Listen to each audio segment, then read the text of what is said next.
Il est évident que beaucoup de nouveaux livres sur le sujet présentent aussi une relation entre mère et fille qui est douce, qui est aimante, qui est harmonieuse, mais forcément, ce n'est pas de ces textes-là que je parlerai aujourd'hui.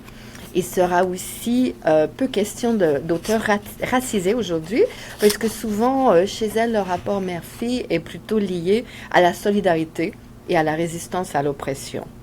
À cette réserve près, dans l'ensemble des romans du rapport mère-fille d'aujourd'hui, les excès et les débordements sont plutôt la règle que l'exception.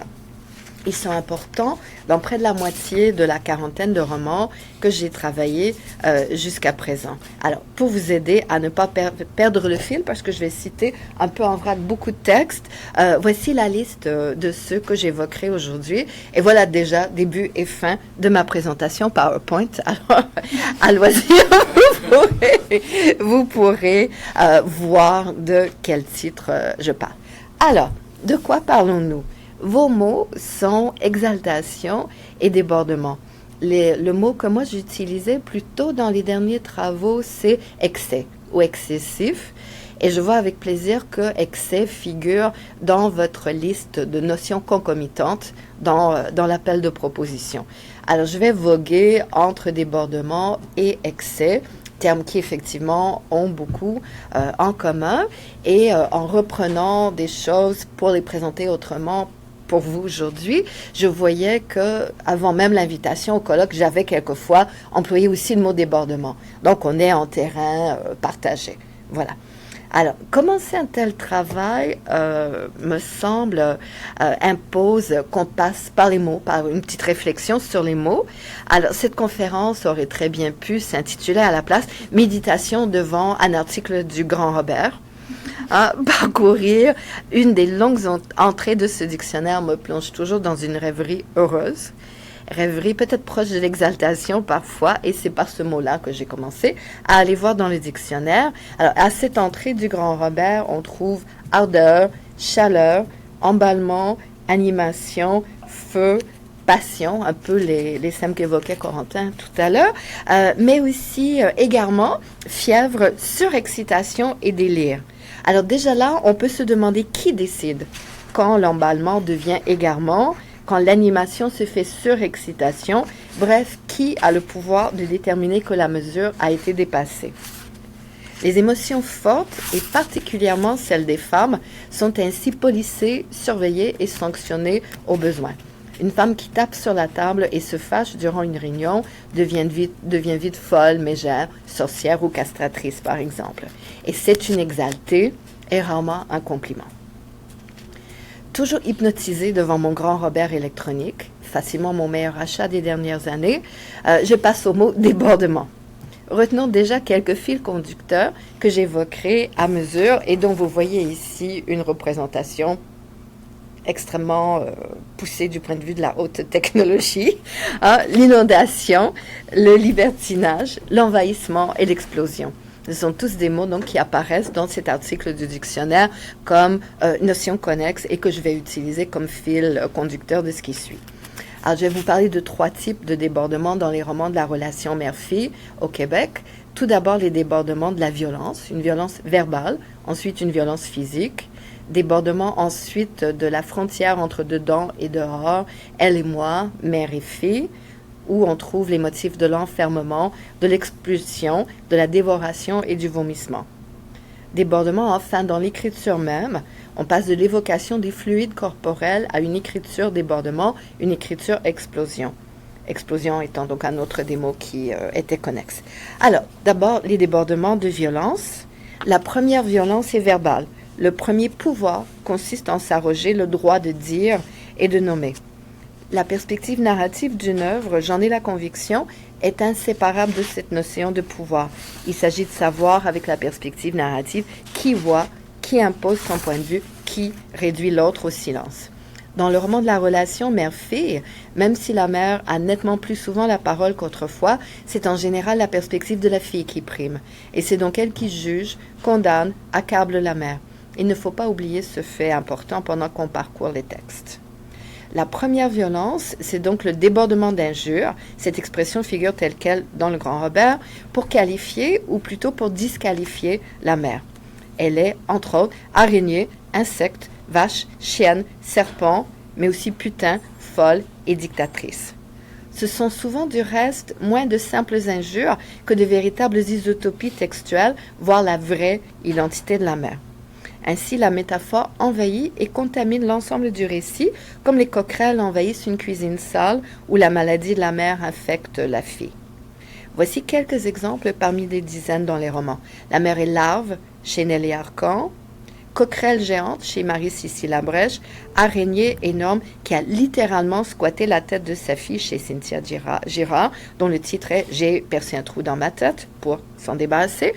Chez Louise Desjardins, la mère est une mouche écrasée.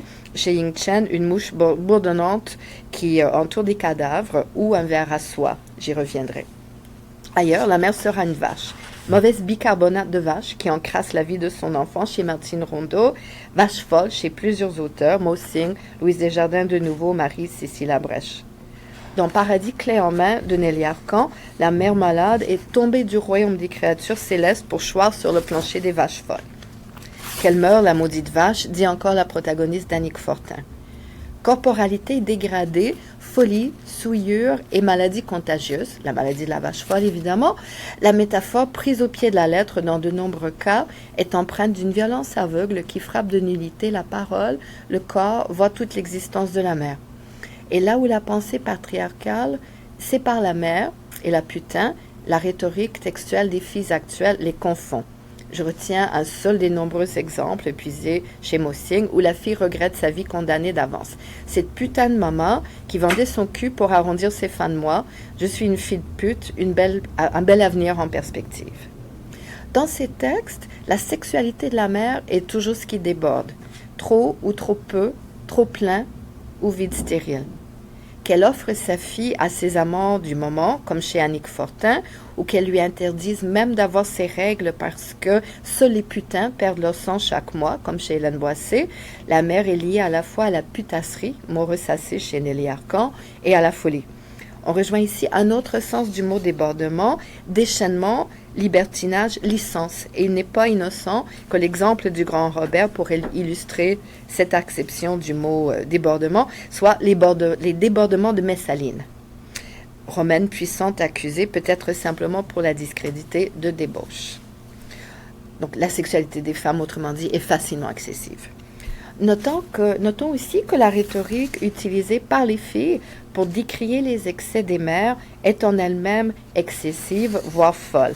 Vous l'avez peut-être déjà senti, on le voit encore mieux quand les protagonistes de Hélène Boissé ou de Mo Singh comparent leur mère au KGB, à un Hitler au féminin ou à une dictatrice québécoise, ou encore quand celle de Marie-Cécile Labrèche dit vivre dans un camp de concentration.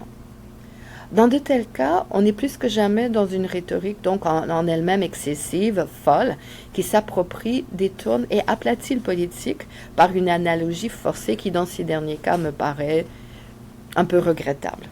Ces images dictatrices, en tout cas, montrent encore combien la perspective narrative est inséparable du pouvoir de juger, de condamner, voire de mettre à mort.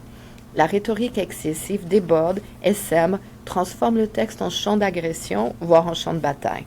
Dit autrement, le texte est un débordement d'injures, aussi une expression qui est dans le Grand Robert. Toute la surface textuelle est traversée par ces mots cruels, criés ou crachés. Le livre est un flot de mots injurieux. Ce que je trouve le plus troublant ici, c'est la violente misogynie de bien des filles textuelles qui reprennent à leur compte les injures les plus fréquentes de la tradition patriarcale. L'araignée, la vache, la folle et la putain sont des images les plus stéréotypées pour décrire les femmes. Violence piégée du reste qui fait ricochet et blesse également les filles. Les injures sont autant de coups qui entament le corps de celle qu'elles visent, bien sûr, mais aussi le corps de celle qui les prononce. Attaquer la mère, c'est presque toujours s'atteindre au passage. La mère chez Arcan est non seulement une larve, mais une larve qui a engendré une autre larve. Donc on entend la fille. Cette première violence verbale fait corps avec la violence physique qui traverse les romans et qui est le fait autant de la fille que de la mère. On trouve d'abord de très nombreux incestes, réels, symboliques ou fantasmés. Chez Singh encore, Fortin, Arcan, Rondeau. La protagoniste de Gérard consulte un manuel intitulé « Liquidez votre mère, cet insecte qui vous séduit ». N'est-ce pas? Fusion des motifs de l'insecte, de l'inceste et du matricide. Chez Martine Rondeau, la mère vénère le corps de son fils jusqu'à lui faire des fellations extatiques, pour elle en tout cas. Je reviendrai sur le motif du cannibalisme dans un instant, image extrême de la confusion de dents dehors qui caractérise aussi l'inceste. Enfin, le désir de matricide est partout. À mi-chemin entre l'injure et le passage à l'acte, on trouve le souhait de mort, très fréquent, dont le titre de Mossing, « Crève maman », est un condensé saisissant. On commet un matricide imaginé ou symbolique chez Arcan, Labrèche, Synge et Boissé, ainsi que chez Marie Gaudreau, pour n'en nommer que quelques-unes. Chez Rondeau, Fortin, Girard ou encore chez Véronique Marcotte et Germaine Dionne, le matricide est bien réel. Les mères tombent comme des mouches, pourrait-on dire, écrasées par les fées. Les mères, elles, ne sont pas en reste en matière de violence. Elles battent et torturent leur enfant, ou du moins la négligent chez Synge, Labrèche et Fortin, lui interdisent de découvrir son corps et son plaisir chez Boissé ou chez Nathalie Loignon, etc. Les crimes des mères, qui sont nombreux, sont en général liés à l'envahissement, au débordement qui fusionne mère et enfant, confondent le dedans et le dehors. J'en arrive ainsi à ma deuxième catégorie de débordements, ceux qui sont liés aux violations et au dépassement de la frontière corporelle entre les deux. I'll eat you alive, there will be no more lies. La protagoniste de Martine Rondeau cite ainsi une chanson de Radiohead dont le titre Where I End and You Begin résume parfaitement le double débordement qui se produit dans la relation mère-fille. Tout comme l'enfant à naître est marqué par les effets de ce que sa mère mange, entend ou ressent durant la grossesse, le mal de la mère contamine la fille. Les paroles maternelles sont venin chez Boissé, son sang toxique détruit les enfants avant même leur conception chez Chen, sa dépression distille un poison contagieux chez Rondeau et elle a le ventre empoisonné chez Synge. Toutes ces images illustrent la fusion périlleuse de la mère et de l'enfant. Si un poison peut être contagieux, c'est que la distance entre mère et fille est des plus réduites. On l'a déjà vu dans le cas du désir de la fille ou de son absence de désir, reflet de la sexualité maternelle. De même, dans de nombreux textes, la folie est contagieuse. On pourrait même imaginer que la folie propre à la relation mère-fille, c'est la confusion du sens propre et du sens figuré. L'envahissement par la mère est parfois à prendre au pied de la lettre. Chez Labrèche, par exemple, la mère Coquerel envahit l'esprit de sa fille comme les Coquerel réelles ont envahi son appartement. Chez Girard, la mère araignée a littéralement occupé la tête de sa fille qui doit percer ce fameux trou dans sa tête pour la déloger.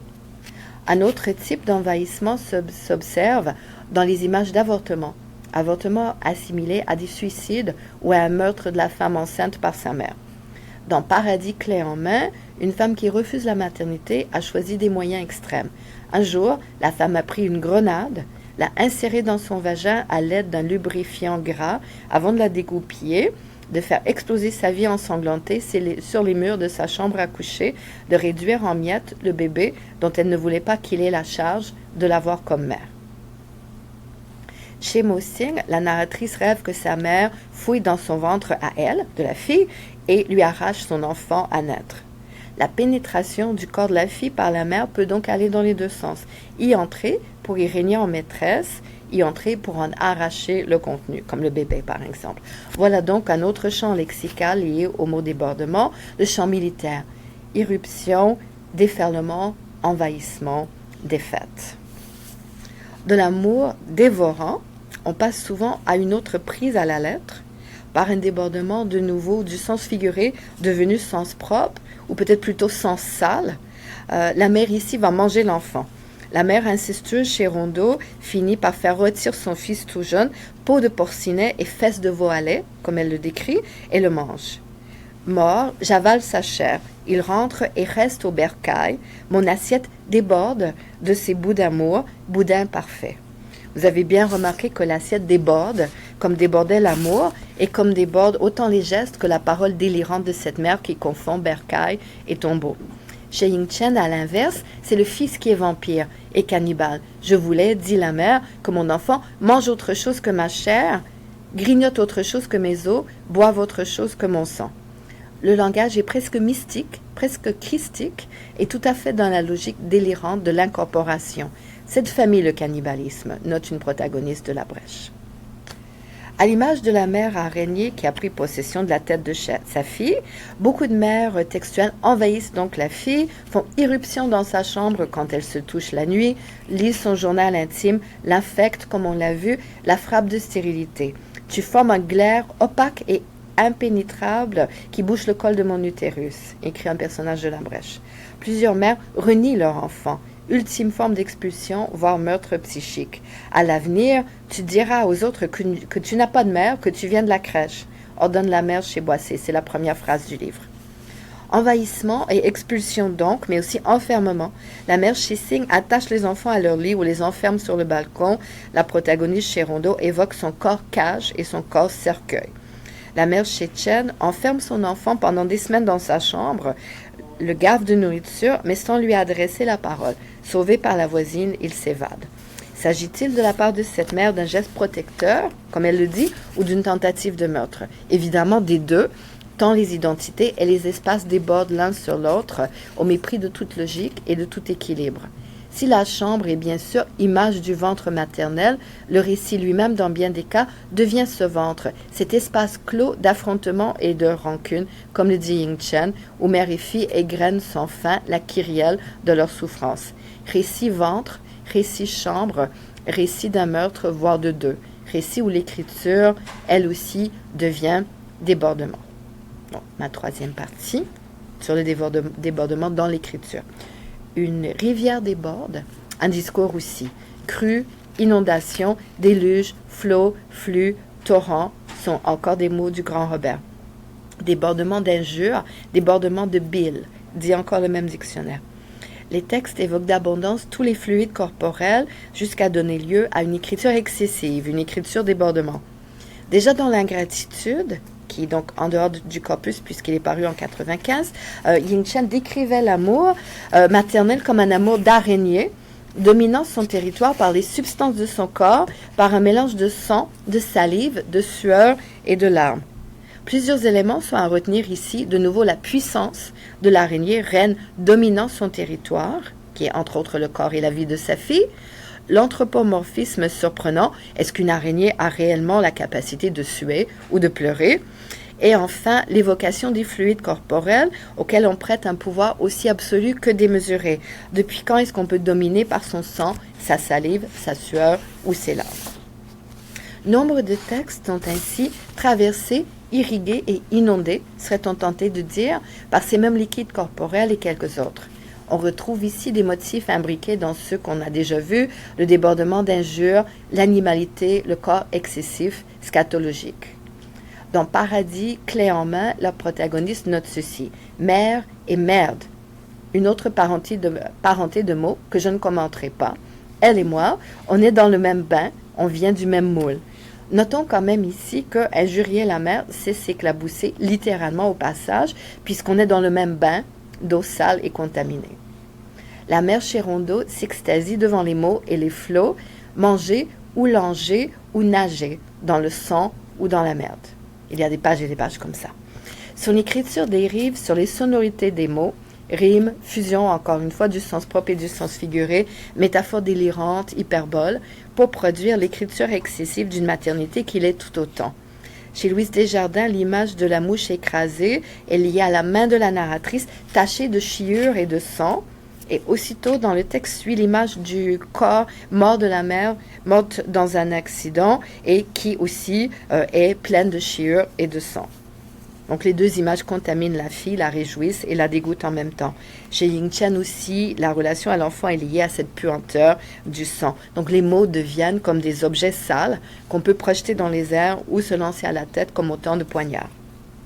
L'eau du ventre maternel, présente dans le manger, langer, nager de Rondeau, revient dans de nombreux textes, accompagnée à plusieurs reprises par une curieuse image de poisson rouge qui nage dans le ventre. On trouve chez plusieurs auteurs, notamment un personnage de Boissé avale une quantité phénoménale de poisson rouge et ensuite observe son ventre qui devient rond, sa peau tellement tendue qu'elle peut presque voir l'intérieur de l'aquarium. chez Girard, c'est impunément que la mer araignée dévore les poissons rouges. Toute cette eau évoque évidemment le ventre de la mère, fœtus retenu d'y boisser dans un placenta d'eau usée, autre image d'emprisonnement de la fille. Mais que les eaux soient usées, c'est-à-dire contaminées, ravive les connotations de saleté et de maladie. Ainsi, l'eau du ventre, l'eau des larmes qui coule abondamment chez plusieurs auteurs. Un personnage chez Fortin collectionne même ses larmes dans des petits pots, irrigue les textes. Les eaux crèvent, le texte coule, le texte croule et sombre. À toutes ces images d'émanation corporelle s'ajoutent encore les images de vomissement, autre image de ce qu'on a ingurgité puis expulsé. La fille dans le paradis, clé en main, qualifie son discours de jet de bile enragé, un geyser ininterrompu. La protagoniste chez Boissé régurgite ses céréales et tout son lexique d'enfance parce qu'elle a mal à la terre entière et à sa mère. Avant l'écriture, je vomissais souvent, dit le personnage de Rondeau, sans qu'il soit clair si ce vomissement est prélude à l'écriture, vomir puis écrire, ou un antidote. Elle écrirait maintenant alors qu'elle vomissait avant. Mais dans tous les cas, comme l'écriture est toujours liée chez elle à la grossesse, le vomissement est aussi écriture. Écriture à la fois mortelle et maternelle, écriture du sang des fausses couches et de l'unique vraie grossesse, à moins que cette grossesse aussi soit simple effet de la folie de la protagoniste. Crève Maman illustre l'enchevêtrement de ces motifs, tous issus du ventre emprisonné de la mère. Le texte est formé d'une longue chaîne d'ingestion suivie d'expulsion. Croquer et vomir des pilules, souffrir de boulimie ou devoir ingurgiter une seconde fois sous le regard sadique de la mère une nourriture vomie. Le lien avec la sexualité saute aux yeux. J'avais mes règles, je vomissais, je me vidais de partout en même temps. Comme le ventre, le sang est empoisonné, lié aux tentatives de suicide de la mère et de la fille, à la rage et à la folie. L'anorexie est un rejet du corps et de la sexualité, une manière de tuer en soi toute ressemblance avec la mère en tuant le ventre. Enfin, la protagoniste se saoule au vin rouge sur le tombeau d'une inconnue. Je suis ivre. Maman coule dans mes veines. Je bois, elle me boit, je la bois, j'aboie. Encore ici, on voit la confusion des frontières. Maman coule dans mes veines. Un parasitage réciproque réfléchi jusque dans la syntaxe. Elle me boit, je la bois. Et enfin, l'apparition de la colère et de l'animalité. J'aboie. Le texte lui-même semble avoir été craché ou vomi. Et à la fin, le personnage déclare être entièrement vide, comme si tout dire, c'était aussi perdre toutes les substances de son corps. Surtout, on a affaire à un flux désordonné de mots et d'images, un flux commandé par la logique folle et souterraine du rapport mère-fille, par un enchaînement davantage sonore que raisonné. Enfin, un commentaire de la protagoniste de Rondeau évoque une écriture spécifique qui serait liée à la furie au ventre, à une coulée narrative déchaînée comme une coulée de sang. Le petit, le garçon, le petit parlerait de sa mère déchue dans une langue singulière, je pense, avec de la colère, avec une syntaxe assurée, avec une hantise des utérus. Engendrement. Curieusement, malgré ce débordement de liquide dans les textes, l'écriture ne coule pas. Elle explose, jaillit en un flot tout sauf harmonieux. Elle est assurée, violente, circulaire, allusive, obscure.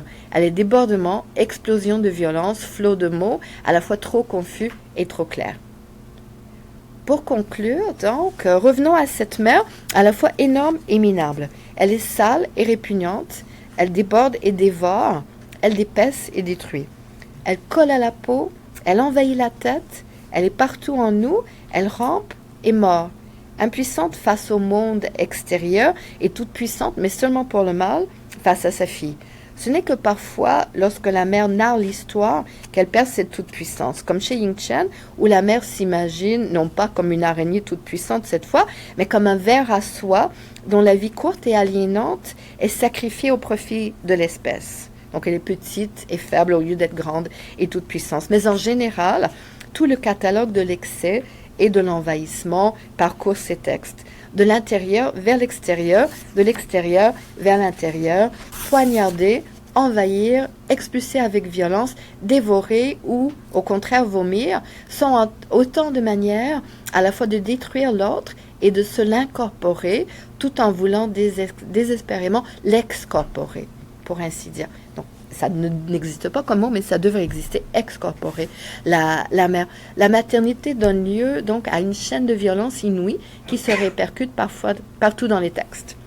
Tous ces exemples le montrent, l'interdépendance est totale entre des situations narratives de confusion identitaire, des corps envahis ou abandonnés, des sexualités excessives ou assassinées, des fluides féminins et maternels débordants et une logique narrative souvent délirante. Ces textes donc nous parlent de débordement, elles miment le débordement, elles sont débordement, excès, cris et crises, coulées d'excréments, de sang ou de vomi, meurtre et suicide à la fois.